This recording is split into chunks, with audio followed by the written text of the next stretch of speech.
नमस्कार मित्रांनो, आज 10 एप्रिल 2024 श्री स्वामी समर्थ महाराज यांचा आज प्रकट दिन आहे आणि आजच्या या प्रकट दिनाच्या माझ्याकडून तुम्हा सर्वांना हार्दिक हार्दिक शुभेच्छा।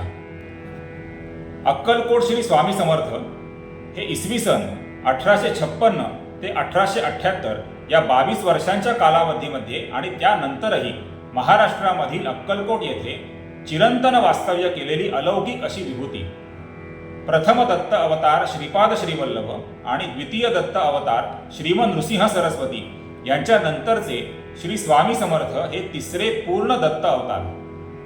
श्री नृसिंह सरस्वती हेच नंतर श्री स्वामी समर्थांच्या रूपाने प्रकट झाले। माझे नाव नृसिंह भान आहे आणि मी श्रीशैलम जवळील कर्दळी वनातून आलो आहे, हे श्री स्वामी समर्थांचे उद्गार नृसिंह सरस्वती यांचाच अवतार असल्याचे दर्शवतात। स्वामी समर्थ यांनी संपूर्ण भारतभर विविध नावांनी विविध ठिकाणी भ्रमण केले। इसवी सन 1459 मध्ये माघ वद्य प्रतिपदा शके 1380 या दिवशी श्री नृसिंह सरस्वती स्वामी महाराजांनी गाणगापूरमध्ये निर्गुण पादुकांची स्थापना केली। त्यानंतर श्री शैल यात्रेचे निमित्त साधून ते कर्दळी वनामध्ये अदृश्य झाले। या कर्दळी वनात सुमारे 300 वर्ष महाराजांनी एका जागी बसून घोर तपश्चर्या केली। ह्या काळामध्ये मुंग्यांनी त्यांच्या भोवती वारूळ रचले। एके दिवशी उद्धव नावाचा लाकूड तोड्या त्याच कर्दळी वनात लाकडी तोडीत होता आणि त्यावेळेला त्याच्या हातून कुऱ्हाड निसटली आणि ती त्या वारुळावरती पडली। कुऱ्हाड वारुळावरती पडताच त्यातून रक्ताची धार उडाली आणि दिव्य असा प्रकाश पसरला।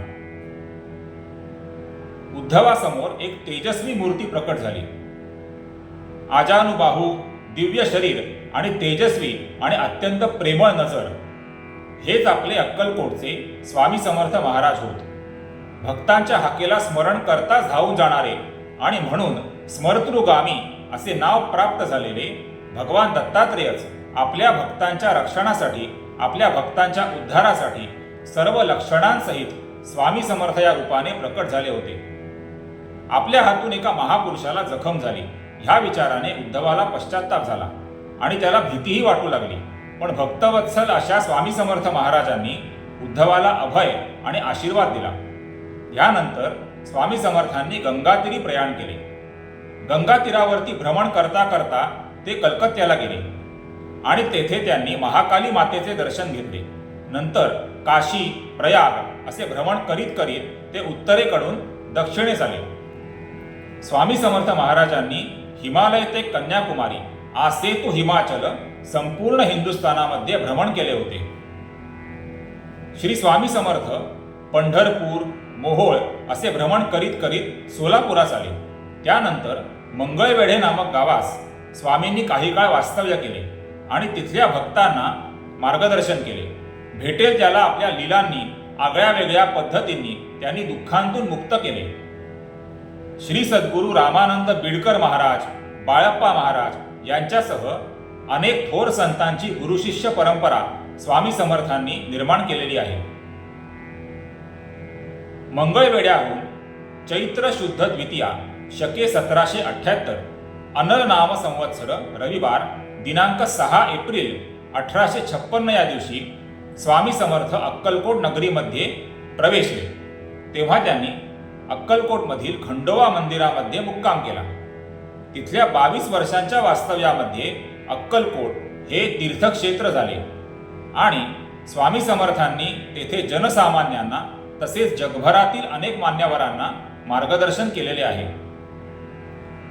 क्रांतिकारक वासुदेव बळवंत फडके स्वामी समर्थांच्या दर्शनासाठी आले होते अशी कथा आहे। 1875 सालच्या सुमारास महाराष्ट्रामध्ये मोठा दुष्काळ पडला होता। तेव्हा क्रांतिकारक वासुदेव बळवंत फडके स्वामी समर्थ महाराजांच्या दर्शनासाठी आले होते। ते स्वतः मोठे दत्तभक्त होते। त्यावेळी स्वामींनी केवळ बाजूच्या झाडाकडे अंगुली निर्देश करत फडके यांना त्यांचे शस्त्र ठेवण्याचा सल्ला दिला। स्वामी भक्त चोळप्पा यांनी याचा अर्थ फडके यांना समजावून सांगितला की सध्या लढण्याची योग्य वेळ नाही। पण फडके यांना कदाचित हे आवडलं नाही आणि त्यांनी हा सल्ला न मानता आपले क्रांतिकार्य सुरूच ठेवले अशी कथा आहे आणि यथावकाश ते पकडले गेले। त्यांना इंग्रजांकडून शिक्षाही झाली।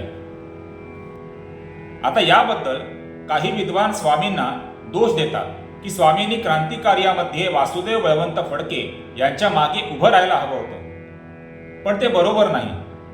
अवतारी पुरुष हे सर्व जगाच्या कल्याणासाठी असतात आणि त्यांचा सल्ला आदेश म्हणून मानण्यातच आपलं कल्याण असतं. तसं जर केलं नाही तर नुकसान होणार हे नक्की. कदाचित वासुदेव बळवंत फडके यांच्या बाबतीतही असंच झालं असावं.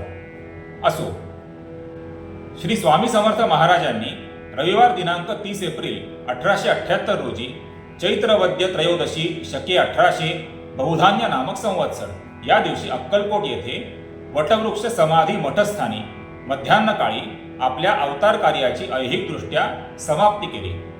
त्यानंतर श्री स्वामी समर्थ महाराजांना त्यांचे परमशिष्य चोळप्पा यांच्या निवासस्थानाजवळ समाधीस्थ करण्यात आले. त्यानंतर स्वामी समर्थ महाराज पुन्हा कर्दई वनात लुप्त झाले अशी देखील मान्यता आहे. पण गया नाही जिंदा है स्वामी ही प्रचिती सर्व स्वामी भक्तांना अजूनही येते, कारण स्वामी समर्थ महाराजांचे अवतार कार्य आजही सुरूच आहे. स्वामी समर्थ महाराज आज देखील भक्तांच्या पाठीशी सतत उभे राहतात, त्यांना मार्गदर्शन करतात, त्यांना कार्य करण्याची प्रेरणा देतात आणि अनंत काळापर्यंत हे कार्य सुरूच राहील. आजही श्री स्वामी समर्थ महाराज जो भेटेल त्याचा उद्धार विविध मार्गांनी करतच असतात आणि ते करतच राहतील.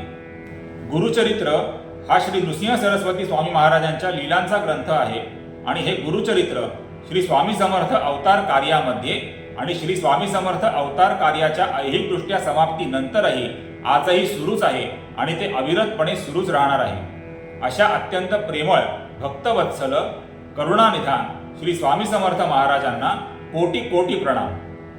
धन्यवाद.